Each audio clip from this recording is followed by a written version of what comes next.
In today's video, I'm going to teach you how to remove volume from chart in Thinkorswim. To get started, open Thinkorswim web and log into your account. Once you're inside the platform, head to the Charts tab. From there, open the chart where you currently see the volume bars displayed at the bottom. This is the section we'll be adjusting. Now move to the upper right corner of the chart and click the settings icon, which looks like a small gear. In the menu that appears, choose Chart Settings. This will open the main area where you can control how your chart looks and what information is displayed. Inside the chart settings window, go to the Equities tab, or the tab that matches the type of asset you're viewing. In that section, look for the option labeled Show Volume Subgraph.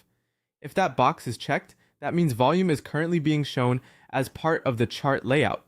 Simply uncheck that box to remove it. After that, click Apply and then click OK. As soon as you do this, the volume bars at the bottom of the chart should disappear.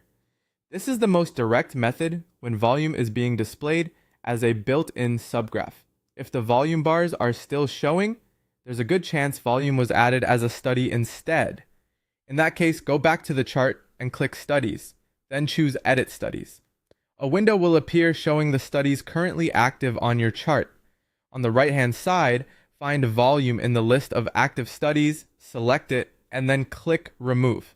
Once you've removed it, click Apply and then OK. That should clear the volume display from the chart if it was added through studies rather than through chart settings. If you want to keep this set up for future use, you can save your chart layout as a style.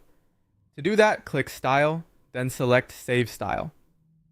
Enter a name for the style so you can recognize it later. If you'd like, you can also save it as your default chart style, which is a helpful option if you prefer charts without volume every time you open them. That's it. By checking chart settings first and then reviewing studies if needed, you can quickly remove volume from your Thinkorswim chart and keep your workspace cleaner and easier to read.